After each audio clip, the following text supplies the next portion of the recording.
En HE Radio presentamos AgroChile, con el gentil auspicio de Dicentro y por todas nuestras plataformas.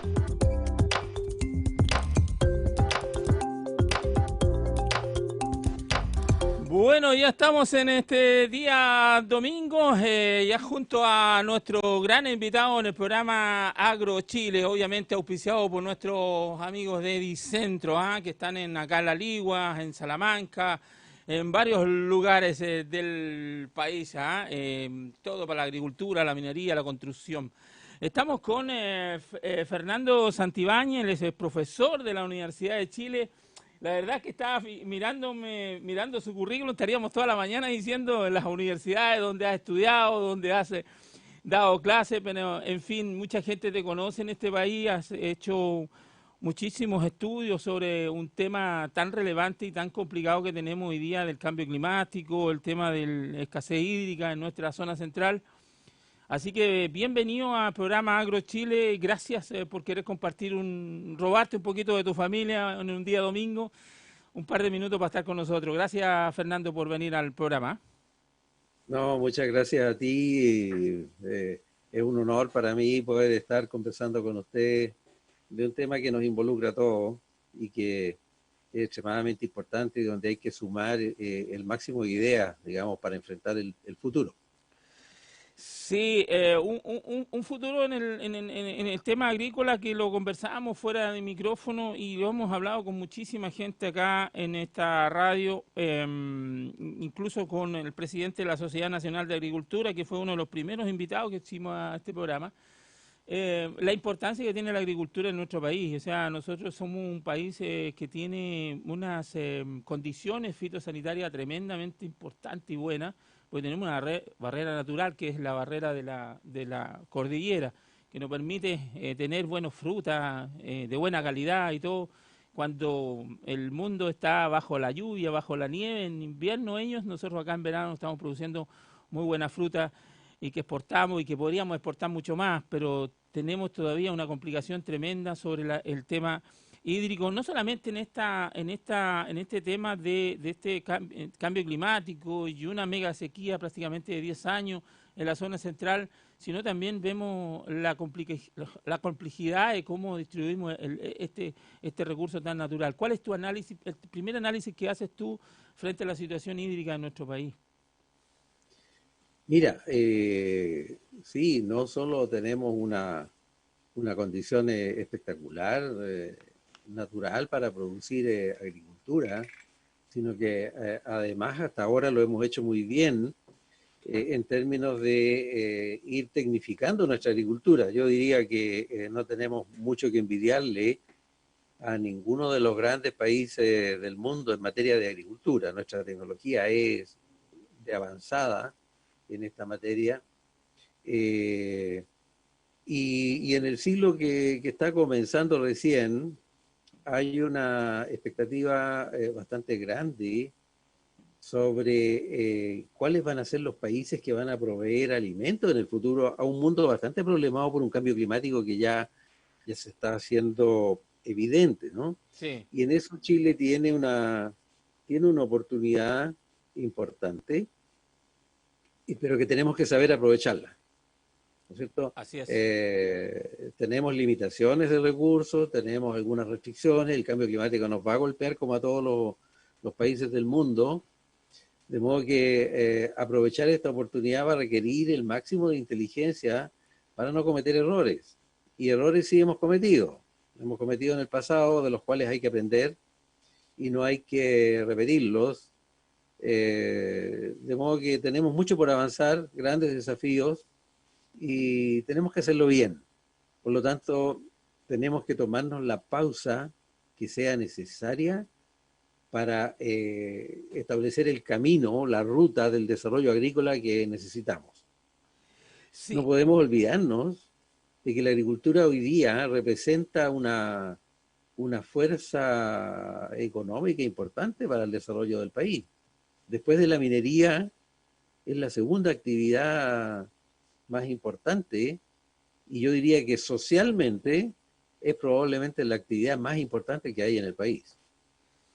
Sí, sí, con una cantidad enorme que genera una cantidad enorme de fuentes de trabajo, muy grande. Por eso, a veces, profesor, me pregunto, y conversábamos cuando fue con este sábado, los sábados yo tengo educación financiera. Y educación financiera lo hago con un amigo de allá de Santiago que vive en Vitacura, que no lo conozco personalmente, y los conocimos virtualmente, y hoy día llevamos ya como 3 meses de este programa maravilloso que estamos haciendo los días sábados, con grandes invitados. La semana pasada tuvimos a un ex director mundial del Banco Santander, se comunicó con nosotros desde Madrid, de España, y ayer estuvimos a un ex gerente, uno de los gerentes generales que tuvo el Banco Santander hace un par de años atrás, y donde analizábamos el tema económico, y la verdad es que nosotros tenemos podríamos ser potencia mundial, primero fortaleciendo el tema minero, porque tenemos el litio que hoy día lo está en manos de privados. Tenemos una cantidad enorme, hoy día ya supera la extracción de cobre, lo supera el ámbito privado a Codelco, está superado Codelco. Antes teníamos la mina más grande del mundo, producíamos, pero hoy día ya no es así, lo hacen los privados.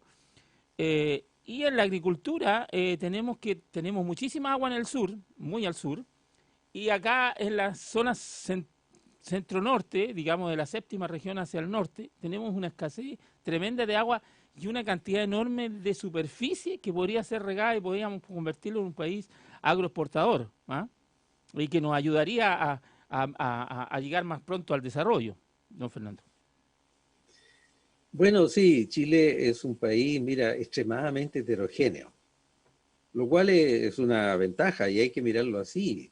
Tenemos una diversidad de condiciones extremadamente grande, lo que nos da un potencial como país productor agrícola bastante grande, pero tenemos una limitación, ¿no? Tenemos una debilidad como país, que es que nuestra agricultura de riego depende fundamentalmente de cómo funciona la cordillera de los Andes en materia de regulador hidrológico, Así ¿cierto? es, El gran embalse que tiene Chile se llama Cordillera de los Andes. así es.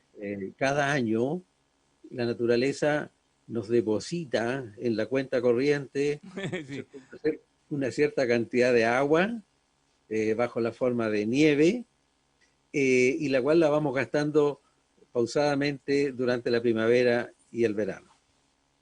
Y esta cantidad, esta cuenta corriente va creciendo enormemente hacia el norte.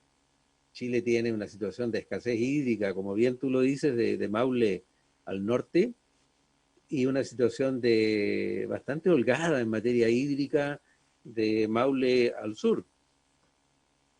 De manera que es interesante saber qué es lo que tenemos que hacer como país nosotros en el futuro, frente a una escasez hídrica extrema que este cambio climático nos puede llevar. Una opción, ¿no es cierto?, sería pensar en llevar mucha de nuestra agricultura de la zona central hacia el sur. ¿Ya? Pero eso tiene sus limitaciones, eso no es tan fácil de hacer, Así es. eso es caro y eso es socialmente poco equitativo, por cuanto los pequeños productores, que son cientos de miles en Chile, no tienen esa posibilidad de decir, ya no importa, dejo mi campo en Petorca y me voy a ir a Osorno. No, eso no es viable, ni es bueno siquiera. Lo que tenemos que hacer, ¿no es cierto?, es ver cómo le solucionamos el problema hídrico a las personas, a los pequeños productores, donde están y donde han vivido siempre y donde tienen sus raíces, ¿no es cierto? Por lo tanto, no toda la solución viene de mover la agricultura hacia regiones hídricamente solventes y donde el riego estaría asegurado, sino que también es buscar cuáles son las soluciones hídricas para las regiones que están hoy día en problemas y que son variadas. Ahí de eso podemos conversar. Sí, ¿Ya? sí. Hay varias más. Sí. Y bueno, tenemos un amigo en común, Félix, que vive en París, en Francia. Con él yo tuve el honor de conocerlo y poder hacer el seminario con su proyecto acá en Petorca. Lo hicimos en Petorca, en la comuna y ciudad de Petorca. Y luego también tuve la oportunidad de llegar a don Juan Sutil, presidente hoy día de la CPC, entonces no era presidente, era solamente era un empresario más, y él me recibió en su oficina y pudimos hacer también el seminario sobre esta carretera hídrica que quiere hacer por la precordillera. Son dos estudios y son proyectos bastante caros. Uno vale alrededor de 26.000 millones de dólares, el otro vale 8.000, 9.000 millones de dólares. Hay una diferencia enorme entre uno y otro. Hay diferencias que el de Félix no tendría que expropiar nada porque vendría por la costa, por el mar, donde es un bien de uso público y nos pertenece a todos. Pero sí, don Juan tendría la dificultad, ¿no es cierto?, del tema de la expropiación, en fin, es mucho más, por eso es mucho más caro hacer ese proyecto. Pero ambos proyectos hoy día están en el Ministerio de Obras Públicas. Hemos conversado el año pasado con el ministro Alfredo Moreno y lamentablemente tenemos que depender, como siempre, y lo hemos dicho un montón de veces, hemos hablado con varios senadores, diputados acá en el programa, en esta radio, y lamentablemente tenemos que recurrir a las voluntades políticas, Fernando, porque al final yo obviamente soy un demócrata, creo en la democracia, creo que en la democracia tienen que haber partidos políticos, tienen que haber políticos y todo el tema, si bien está desprestigiada la política, pero yo no concibo una dictadura ni de izquierda ni de derecha. Yo prefiero una democracia imperfecta como la que tenemos, que hay que mejorarla, hay que arreglarla con el tema de la Constitución 9, en fin. Pero la política necesitamos los políticos y los partidos políticos. Pero ellos son los que deciden y toman las decisiones en el Congreso. Entonces nosotros como ciudadanos tenemos que ir a presionarlos a ellos y a demostrarles que estos dos proyectos u otros proyectos de planta desaladora, en fin, son importantes de hacerlos luego ya. O sea, son cosas que teníamos que haber hecho ayer. Los hemos demorado mucho en conversaciones, en burocracia, en un estado lamentablemente muy burocrático, muy lento, un estado que cuándo va a ser el día que lo modernicen de mejor manera y pueda ser más fácil hacer los proyectos en este país. Entonces son proyectos importantes. ¿Cuál es tu opinión sobre estos grandes megaproyectos que traerían agua y que la gente no se asuste? Se va a sacar el 5% del agua que sobra en invierno. No se les va a sacar el agua a la gente del sur y van a quedar el sur sin agua y nosotros podamos tener el agua. No se trata de eso. Es el 5% de lo que se baja en el invierno, Fernando. Bueno, sí, mira, tiene mucha razón. Yo creo que aquí nos topamos con dos problemas a la hora de tomar decisiones, que efectivamente las decisiones en todos los países democráticos tienen que ser tomadas por los políticos, eso nadie lo pone en cuestión. Pero ahí nos topamos con dos problemas. Una, que los políticos están demasiado colapsados con el día a día, y muchas veces no tienen el tiempo, no sé si no lo tienen o no se lo hacen, el tiempo para entender desde la perspectiva científica qué es lo que dice la ciencia respecto de los problemas que la sociedad está enfrentando, ¿ya? Entonces están en la vorágine de la situación diaria, de lo de aquí para mañana, pero no de lo de aquí para la próxima semana, ¿no? Sí. Entonces, esto del problema hídrico es un problema de largo plazo que se está gestando ahora una crisis relativamente de dimensiones, ¿ya? Y que en 20 años, en 30 años podría llevarnos a una situación bastante crítica. Entonces, explicar esto requiere tiempo, pausa, una apertura de conciencia que los políticos muchas veces no tienen el tiempo para escuchar, o a veces ni siquiera le creen, por distintas razones, a lo mejor con fundamento, no le creen a la ciencia, a los académicos, creen que los académicos andan vendiendo humo, ¿ya? Sí. Entonces dicen, no, yo tengo cosas más importantes de que ocuparme, ya que escuchar estas teorizaciones sobre cosas, en fin. No son teorizaciones, son cosas súper concretas, ¿no? Entonces, esa es la primera dificultad que enfrentamos. ¿Cómo los convencemos de que dediquen parte importante de su tiempo a sentarse en una mesa con la academia, con gente que les puede hablar, que no sabe nada de política? Claro. Sí. ¿no? Y es mejor que no lo sepan, sí, es mejor que un académico no lo sepa, Sí. no sepa de política.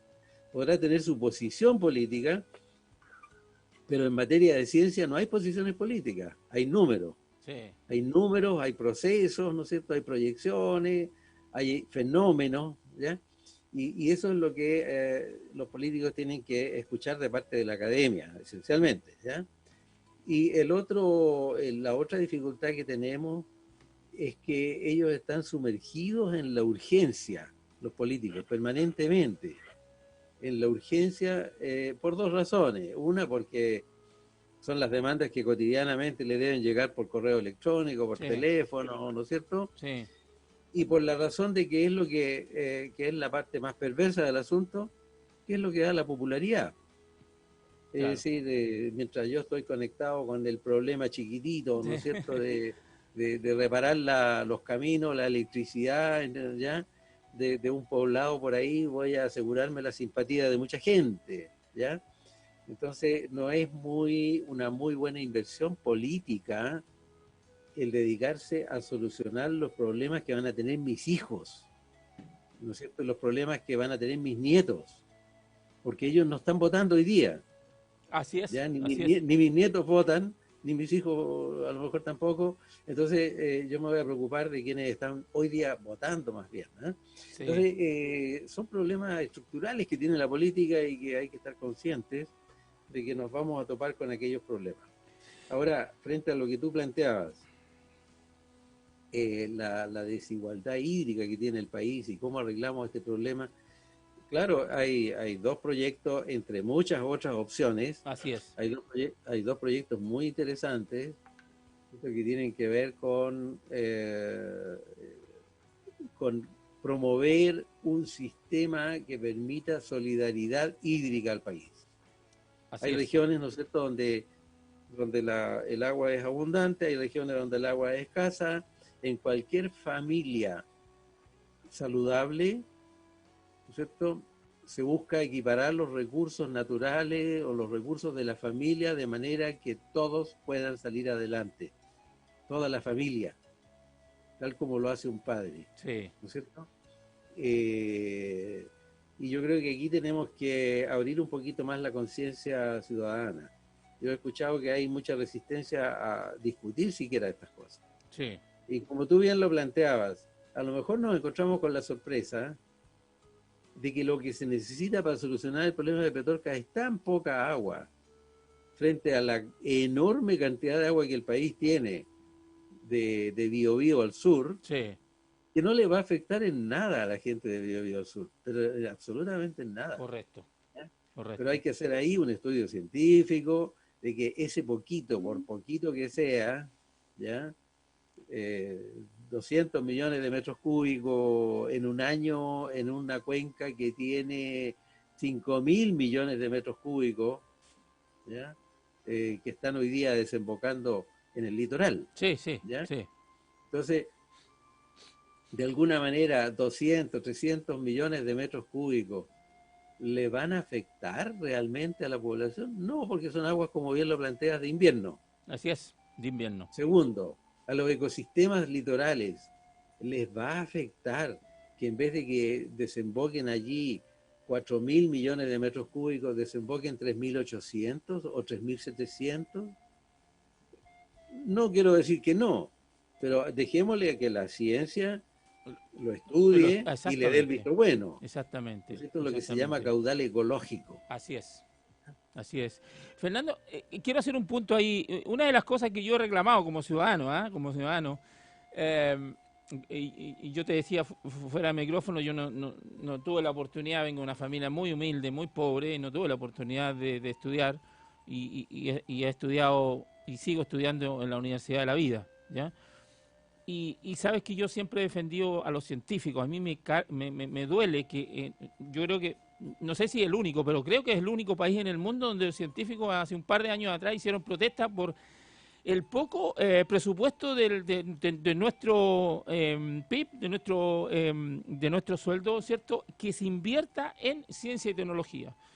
que los científicos hoy día no tienen recursos como en otros países que se invierte mucho del Producto Interno Bruto, y aquí no sé si llega al 0,3, al 0,4 del Producto Interno Bruto de inversión en ciencia y tecnología. Cuando discutíamos ayer el tema de que vendemos solamente commodity, vendemos el chip de la madera, vendemos el litio en forma como mineral, y vendemos el cobre en barras, y no lo hacemos en tuberías, no lo hacemos en baterías de litio, que hoy día se viene hoy día el comercio el comercio verde, que se llama. Ya muchas compañías en Europa van a dejar de construir automóviles a combustión ya en un par de años más, 4 o 5 años más. O sea, no queda nada, hasta la vuelta de la esquina que van a fabricar vehículos eléctricos. Entonces vendemos materias primas y no le ponemos valor agregado. ¿Por qué? Porque no tenemos unos científicos que estén trabajando en hacer ciencia y tecnología que ayuden al desarrollar formas de darle valor agregado a nuestros productos que tenemos aquí en abundancia, y eso duele ver que los gobiernos, de cualquier gobierno de turno, no invierta más en ciencia y tecnología, Fernando, profesor. Claro, mira, nosotros, aunque no nos guste, tenemos que reconocer que somos un país bananero. Porque nosotros hablamos de país bananero así despectivamente, porque son países que producen bananas, llenan buques con bananas y los mandan a todo el mundo. Esa es toda la tecnología que tienen. Ese es el significado mismo de país bananero, ¿no es cierto? Un país primitivo, básico. Bueno, nosotros tomamos cobre, chancao, ¿no es cierto? Apenas lo fundimos un poquito, lo refinamos a media y lo llenamos barcos. No somos muy distintos de un país bananero, ¿no es cierto? Lo mismo hacemos con la fruta. La fruta va a nivel básico, es un producto primario, básico, ¿no es cierto?, que va directamente al consumo. Sí. Entonces, todavía nuestras exportaciones son absolutamente primarias y básicas. Estamos exportando commodities. Así es. Y no vamos a dar nunca el próximo paso si invertimos el 0,38% de nuestro PIB en ciencia y tecnología, como bien lo planteas. Buen número, ese no lo como bien lo planteas tú, sí. Claro. Entonces, ocurre que la única llave maestra que tenemos para salir al desarrollo es la ciencia nacional, el que tengamos la potencia que le da a un país el saber, el crear. Y eso no es espontáneo, eso no ocurre por sí solo. Yo no puedo tener universidad, llenarme de universidades, ¿no es cierto? Siempre decimos que el efecto que ha tenido esto de que el crecimiento de las universidades ha sido explosivo. Fantástico. La matrícula universitaria ha alcanzado igualmente una cobertura enorme. Fantástico. Pero resulta que tenemos en total inanición a esas universidades y a esos científicos. Claro. A mí me ha tocado participar como evaluador de algunos concursos de proyectos donde se les invita a los académicos a presentar proyectos de investigación, y en algunas ocasiones se ha financiado uno de 5 proyectos. En el mejor de los casos se han financiado 2,5 de 5 proyectos. Entonces quiere decir que tenemos una capacidad ociosa, estamos dejando de financiar iniciativas que podrían aportarle al país muchísimo, ¿ya? Porque no tenemos capacidad de invertir en eso. Entonces, claro, tú tienes mucha razón. Nunca vamos a dar el salto, ¿ya? Si no invertimos por lo menos el 2%. Sería genial. ¿Ya? Lo cual significa en ciencia y tecnología. Y esto no es cosa que lo estemos diciendo nosotros. Esto es cosa que miremos la experiencia mundial. Los países que han salido adelante y que partieron de más atrás que nosotros. Singapur, ¿no es cierto? Sí. Corea, la propia Irlanda, era un país pobrísimo. La misma Europa, que quedó destruida después de la Segunda Guerra Mundial. Europa se reconstituyó en 60 años Así es. se reconstituyó por completo Ujú. en base a una... vamos a ver cuánto invierte Alemania, Holanda, Suiza en ciencia. Todos están por sobre el 2% del PIB, Sí, ¿ya? Ese es el motor, es la inteligencia, ¿no es cierto? Que tiene, mira, esto es lo mismo que en la sociedad, se replica.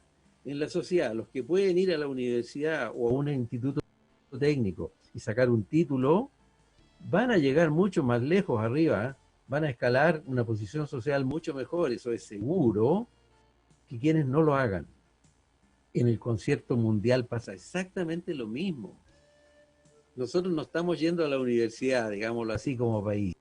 No estamos quedando en el alfabetismo así si es. no invertimos en ciencia. Y por lo tanto nos transformamos en simples compradores de tecnología en el exterior. ¿Ya? Mm. Los países que han ido a la universidad, es decir, los que han invertido en ciencia, han desarrollado la inteligencia y han tenido la potencia para salir adelante y les ha ido bien.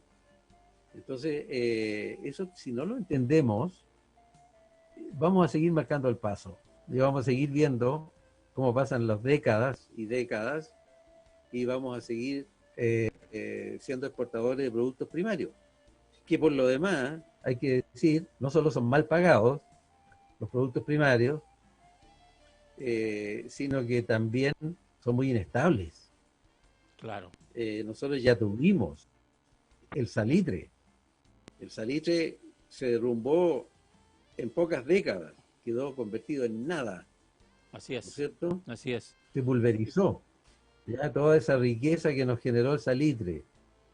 Luego el cobre, no sabemos, la tecnología podría derrumbarlo en 2 o 3 décadas, Sí, sí. que aparecen algún producto sustituto.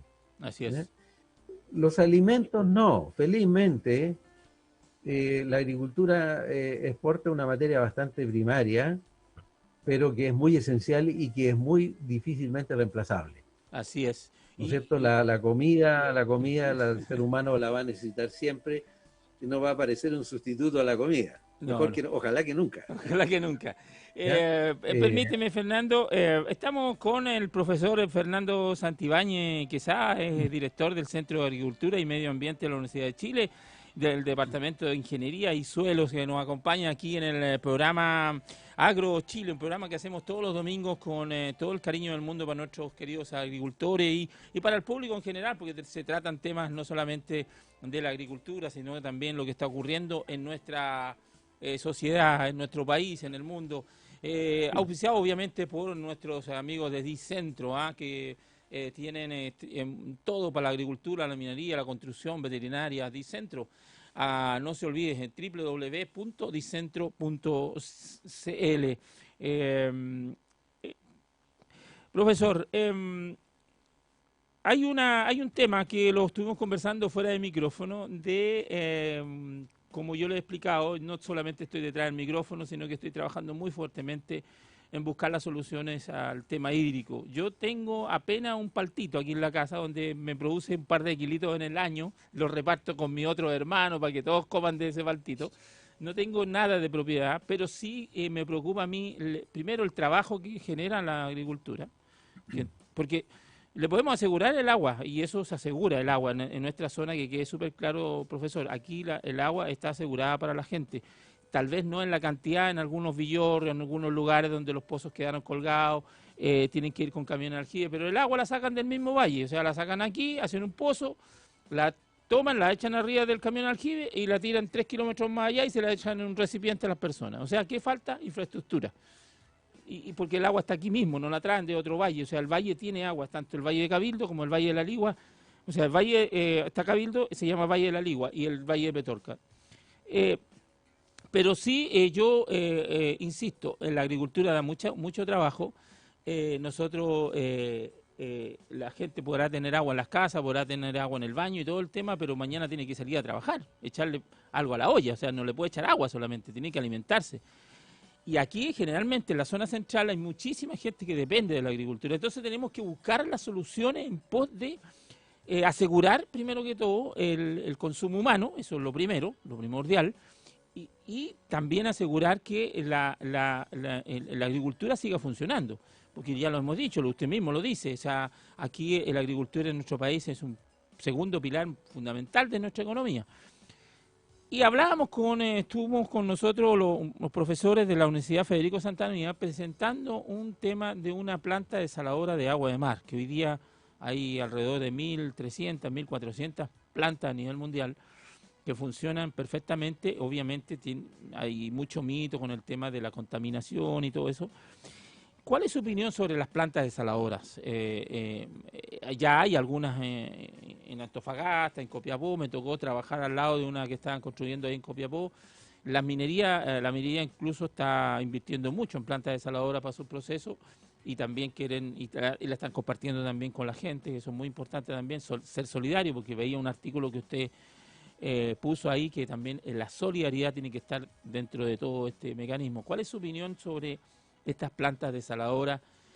Porque mar tenemos muchísimo mar en nuestro país, pero hay un montón de mitos que nos gustaría que nos ayudara a dilucidar, como el tema si que realmente es buena para el ser humano, para una vez desalada, para la agricultura, en fin, y el tema del medio ambiente. Profesor. Claro, mira, tú lo has dicho, hay un montón de mitos al respecto. La desalación de agua marina es una tecnología muy antigua que ha progresado muchísimo en los últimos años. Ha bajado mucho el consumo de energía que se requiere para producir un metro cúbico de agua y ha bajado los costos. Así es.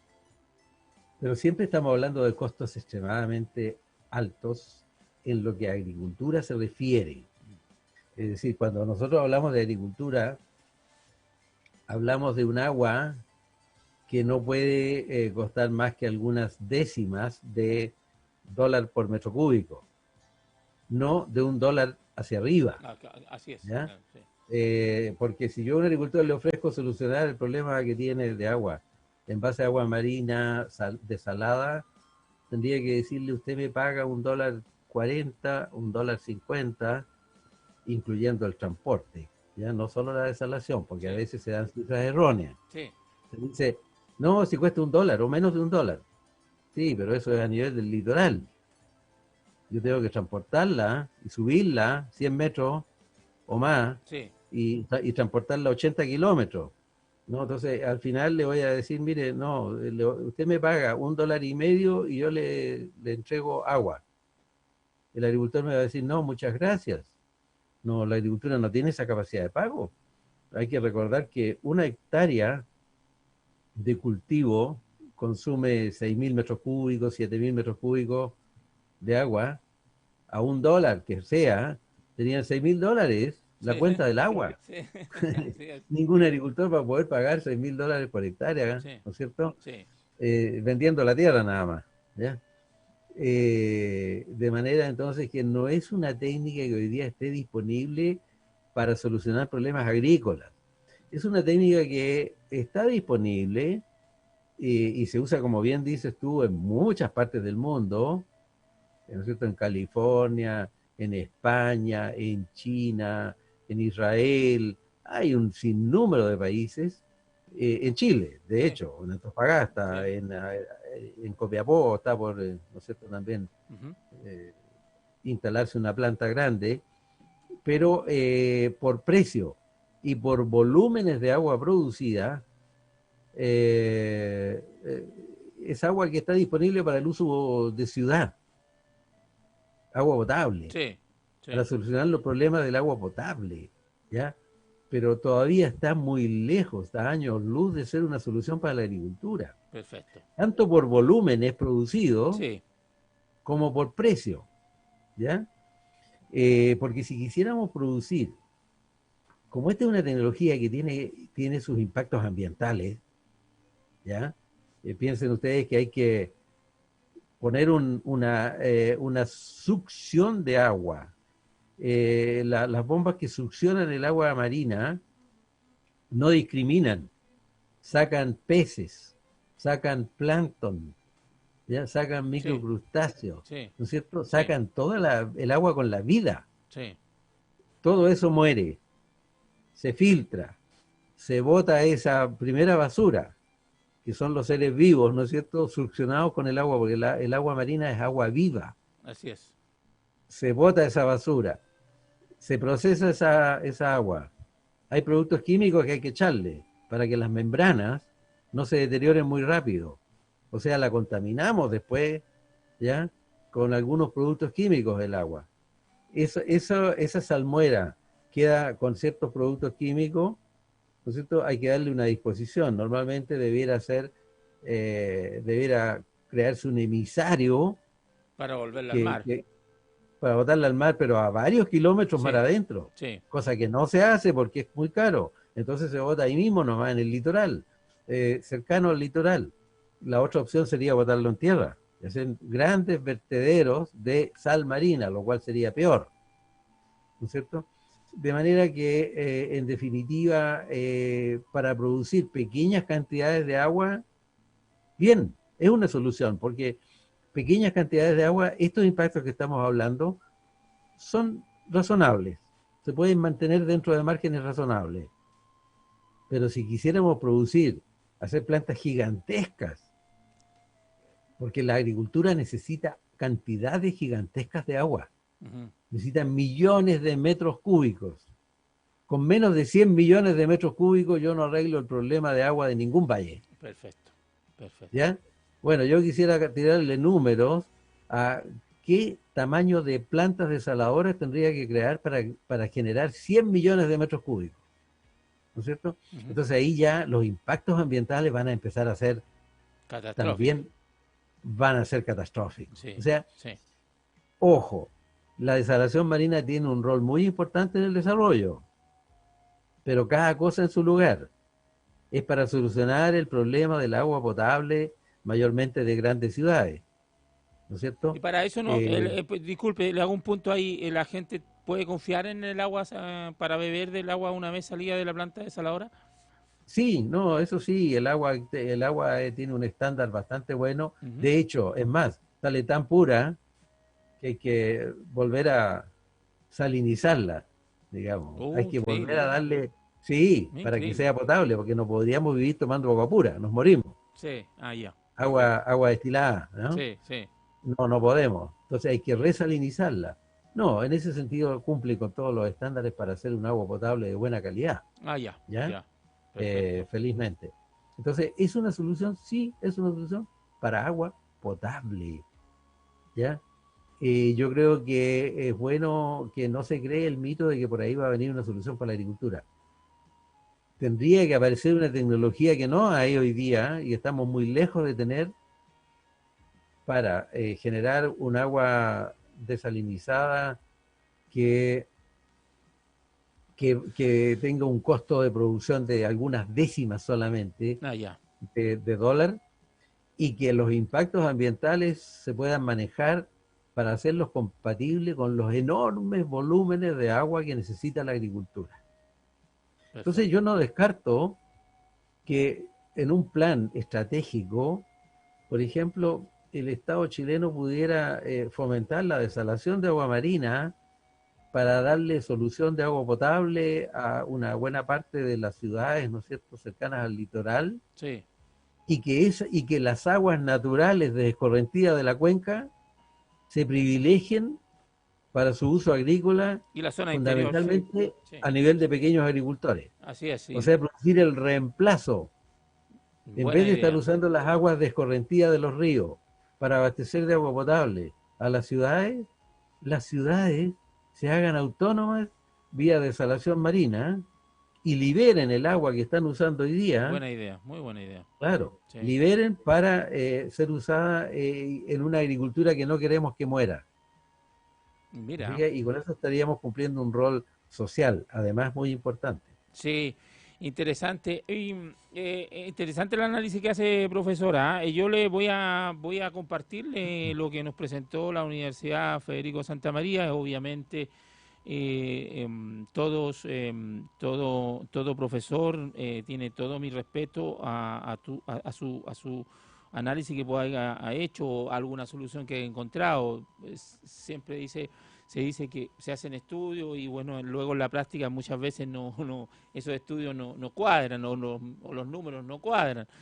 Porque a veces se ven los números maravillosos, pero a veces cuando se llegan a la práctica, lamentablemente no cuadran. Y muchas veces sí también cuadran, ¿no? O sea que hay que tener mucho cuidado y analizar bien este tipo de proyectos. Sin duda. Pero no sé si vio estos poquitos días atrás, salió el ministro Moreno, subió a la cordillera a ver los glaciares de la cual dependen la cuenca de Santiago y lamentablemente recibieron una muy mala noticia cuando subió una ría que se han disminuido muchísimo los glaciares producto del cambio climático. Entonces urge la vialidad, primero la idea que acaba de surgir, que yo primera vez que la escucho, y que me parece muy buena idea, de abastecer de agua desalada a la ciudad y dejar que esa agua pueda producirse más agricultura. Es una idea genial, de verdad.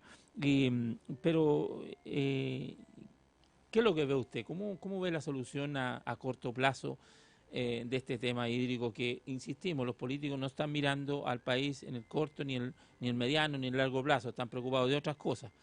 Viene una nueva constitución, seguramente se va a tratar mucho el tema ahí, el tema del código de agua, con seguridad, porque se ha hecho porque podemos tener mucho problema de agua, podemos tener mucho escasez hídrica y todo, pero hay que revisar eso de que el agua sea mercantilizada, esté en el mercado y se pueda vender el derecho y los metros, los litros por segundo, y eso, que se genere un comercio de ese derecho que el Estado lo entrega en forma gratuita, o sea, no le cobró. El Estado, cuando yo fui a buscar derechos, no me cobró por eso. De hecho, en esa reunión que tuvimos con el ministro Moreno, un agricultor le pasó un documento y le dijo: mire, ministro, aquí hay un proyecto que puede usted recaudar 800 millones de dólares para que ayude a la APR. ¿De dónde va a salir esos 800 millones de dólares? Cóbreme a mí por el agua que yo estoy utilizando, porque usted me la entregó gratis a mí, y no es justo que yo, si no la utilizo, la venda primero. Tampoco, no es justo de que yo esté produciendo con esa agua, si bien es cierto, doy trabajo, ¿no es cierto?, y todo el tema, pero yo estoy ganando lucas con esa agua que usted me entregó en forma gratuita. Entonces cóbreme por ese agua, y al cobrarme por esa agua usted va a reunir 800 millones de dólares y va a ir en ayuda de los pequeños villorros donde la gente tiene el sustento a través de una PR, de una cooperativa de agua, donde los pozos hay que profundizar, hay que cambiar bomba, en fin, una serie de cosas. Y eso se lo dijimos al ministro. No sé si habrá guardado en el escritorio el documento, no sé, algún día aparecerá por ahí. Habrá que hacer presión política para eso. Oiga, ¿cuál es su análisis? ¿De dónde está la idea cortoplacista de poder solucionar un tema tan relevante desde la séptima norte? Claro, mira, en realidad lo que constató el ministro Moreno es una realidad en gran parte del país. La capa, hay un deterioro que es aceleradísimo de lo que se llama la criósfera, es decir, los hielos eternos, ¿no es cierto?, que no son tan eternos a esta altura de la cordillera de los Andes, pero que juegan un rol esencial en la hidrología de los ríos. Así es. Sin ellos, los ríos se desregulan completamente. Y también en la capa anual de nieve, porque hay que distinguir, la cordillera maneja dos recursos. Maneja la criósfera, ¿no es cierto?, que es los hielos permanentes, que son los glaciares, y el permafrost, lo que se llama permafrost, ¿no es cierto?, que son otras formas de glaciares también, y la capa anual de nieve, así es, que es la cuenta corriente, el depósito que la naturaleza nos hace, ¿no es cierto?, todos los años. Ya. Entonces, ambas cosas están en deterioro acelerado. Por un lado se están contrayendo a una velocidad pavorosa, hay que decirlo así, los glaciares, al punto que hay proyecciones de Naciones Unidas que dicen que los glaciares en la cordillera de los Andes Sur, o sea, Chile, quedarían reducidos prácticamente a menos del 50% de lo que eran hace 100 años, de aquí a 30, 40 años más. Y que en los Andes norte, o sea, de Perú al norte, prácticamente desaparecerían por completo. Imagínese. O sea, la cordillera de los Andes quedaría absolutamente sin glaciares, ¿ya? Y la capa de nieve se reduciría en no menos de un 50% igualmente. Así es. O sea, si se reduce en un 50% la capa anual de nieve, que es el gran sustento de los ríos, es el agua de verano para los ríos, bueno, el depósito de la naturaleza se va a reducir a la mitad y vamos a tener la mitad del agua. Sin embargo, la Y población normalmente, crece en un 30 o un 40%. y las demandas de agua van creciendo, Van creciendo, sí, ¿ya? sí, Vamos cada vez gastando más agua y sí. cada vez teniendo menos, ¿ya? Como producto del cambio climático tenemos menos, ¿ya? Eso es una realidad, que es otro mito que hay, que se dice, no, si no es que haya cambiado tanto la oferta de agua, sino que más bien ha aumentado la demanda. Falso. La oferta de agua ha caído en un 30-40% en algunas cuencas. Así es, O sea, hay menos agua, la escorrentía, los datos lo muestran. así es. Hay menos agua en la cordillera, y hay menos agua en los ríos, Y hace y rato menos, que llueve menos, mucho menos. y llueve mucho menos, Mm. entonces la oferta ha caído dramáticamente. Ahora, si a eso le agregamos en que hemos aumentado casi de manera, yo no voy a decir, podríamos decir irresponsablemente, pero no creo que haya sido una actitud consciente, ¿no es cierto?, de aumentar la demanda más allá de los recursos que hay. Yo creo que fue el exceso de entusiasmo por el desarrollo, ¿no es cierto?, por hacer un desarrollo, como tú bien dices, por crear una actividad que genere exportaciones, que genere trabajo, que genere bienestar, ¿ya? Ha habido mucho entusiasmo y no nos ha ido mal en eso. Chile no sería lo que es si no hubiese tenido el emprendimiento que ha tenido. Es uno de los países del hemisferio sur que tiene la mayor exportación per cápita Así es. del PIB. Sí, sí, sí, Ya sí. exportamos un porcentaje del PIB lejano a muchos otros países, de modo que no lo hemos hecho mal. Y ese exceso de entusiasmo es lo que nos llevó probablemente a desregularnos, ¿no es cierto? Y es algo que hay que corregir en las próximas décadas. Es algo que un nuevo código de aguas tendrá que tenerlo muy en cuenta, de que los derechos de agua tienen que estar avalados por una real disponibilidad. No se pueden entregar derechos de agua basados en una percepción que hay en una oficina pública nomás. Tienen que Claro. estar avalados por una real disponibilidad, como era antiguamente las monedas, ¿no es cierto? Los gobiernos podían emitir moneda si tenían los depósitos en barras de lingotes de oro Así es, sí. en el Banco Central, ¿no es cierto? Para que hubiera una proporcionalidad entre la riqueza y el dinero, ¿ya? Bueno, acá es lo mismo. Nosotros debiéramos dar derecho de agua en función de los metros cúbicos que realmente sabemos que existen. Y Claro. eso, para eso tenemos ciencia. Ahí notamos un divorcio entre la ciencia y la política. Hay ciencia suficiente para saber cuánta agua hay de escorrentía, cuál es la capa de nieve anual, cuánto aportan los glaciares, a qué velocidad se están deteriorando los glaciares, cuánta agua subterránea. Ahí estamos en un campo bastante más incierto, pero igual podemos más o menos tener una noción. Entonces los derechos de agua que se otorgan debieran estar muy acordes Con lo que está con pasando. esos estudios, con Sí, esos estudios. sí. Y con eso prevendríamos dos problemas. Un problema de que se pone en cuestión una actividad económica como la agricultura, ¿no es cierto? Porque se piensa que deliberadamente agotaron un recurso, cosa que no es así. Ujú. La agricultura no se hace para agotar un recurso porque sería un suicidio. Así es. La propia Porque, agricultura.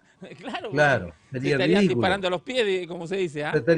¿Cómo voy a meter millones de dólares en una inversión para matarme? ¿No es Ya, ¿no? cierto? Pero Eso no obvio, lo hace nadie. Lo único que claro. pierde ahí es el que metió los recursos de inversión. Sí. Eh, y por otro lado, ¿no es cierto? Le daríamos más sustentabilidad a una actividad que juega un rol económico y social importante.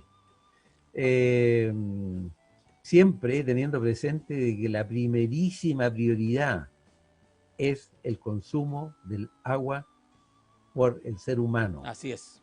el consumo Así es. básico del ser humano, es la Sí. primerísima prioridad. Sí. Entonces, nos hace falta saber cuánta agua tenemos para luego repartirla y repartirla equitativamente. Eso es lo que en el futuro tenemos que aprender a hacer, Perfecto. dando las garantías a todos los consumidores del agua.